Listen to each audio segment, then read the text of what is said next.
Alright, so here's a pretty quick and easy one for you guys today. If you have the tools to do it, this is just how to make a front sight post tool for a Glock slide or a Glock sight. So if you've ever gone to replace your sights on your Glock, you know the little screw that holds the front sight in is very small, the tolerances are very, very tight, and it won't work with just a regular 3/16 bit driver. You will need, or screwdriver, hex driver, whatever you want to call it, a very thin walled one, and you can buy those. You can buy Glock tools. I haven't looked them up, but I've heard they're 20-ish bucks, which is kind of expensive for essentially what exactly I've made here, which is a 3/16 driver that's just been shaved down on a stone wheel, whatever you want to use. So that's all this is, and that's really all you need for the tool. You can put this in any 1/4-inch driver and use it that way, but of course I was a little extra, and so I took essentially what is this, and as you can see, if you put that in there, the width of this is going to mess you up because you want this perfectly perpendicular to the screw.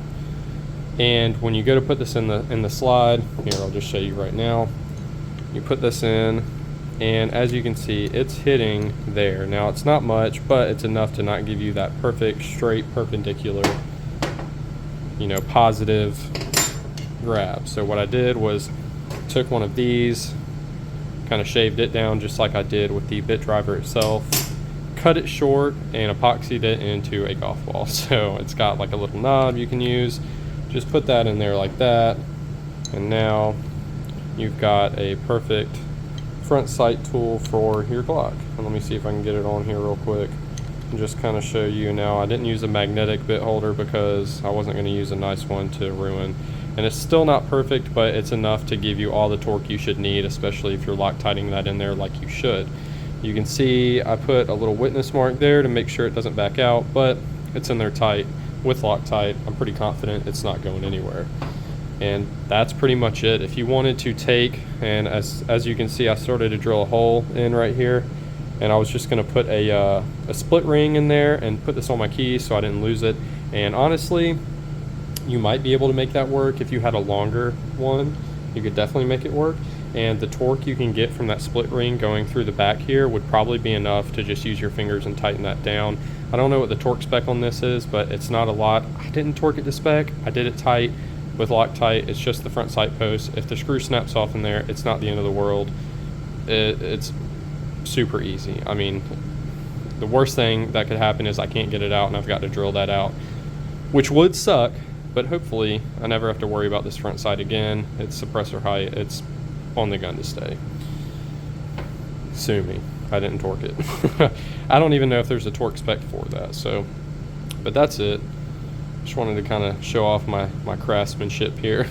And actually, now that I look at it, I think what I'm going to do is cut it so that it sits flush in here like that, and just epoxy that, and then this will be my tool.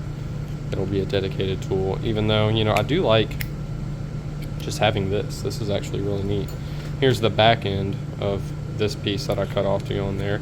It's just a 1/4-inch driver. I could use it for a lot of different things, but I digress. That's it. There's your Glock front sight tool. Something I decided just to make real quick to make sure I had that on. Honestly, the first time I tightened this, I just tightened it with pliers and it worked fine.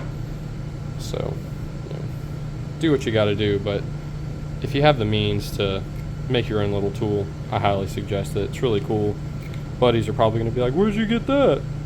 And you get to tell them you made it, which is always fun. So, all right, guys, that's it for this one. I will see you in the next one. See ya. I did go ahead and cut that other piece short and just epoxy it in here. JB Weld would probably have been a better option, but all I had was some epoxy, and I don't think it's going anywhere anyway. It's not like I'm going to be towing cars with this thing or throwing it off the Empire State Building. So that's it. It's not perfect, but it'll get the job done. I might take it back on that stone wheel another time and just kind of try and smooth that transition out. And one more pro tip, if you're going to do this yourself, you probably are smarter than me and was already thinking of doing this, but when you put those in, or when you go to grind those down thinner, go ahead and just put them in a drill and spin it simultaneously while you're grinding it down on a wheel. It just makes it much more consistent, a lot easier. I had to go back and correct some stuff because at first I just did it by hand, just kind of spinning it like this, you know, and that's obviously not going to cut it. But like I said, you guys are probably smarter than I am, probably already thought to do that. But that's it. There's your front Glock sight tool, homemade, hard to lose, bright orange, golf ball, couple bits. Honestly, if you're going to go buy this shit from the store, just buy a fucking sight tool from Glock or whoever. It's probably going to cost you the same amount of money, because I don't know how much these go for by themselves. The golf ball, obviously, you can find for free pretty easy, but shit, I don't know if you can buy all these bits individually. But yeah, there you go. If you got them laying around like I do, go ahead and make yourself one. All right, guys, see ya.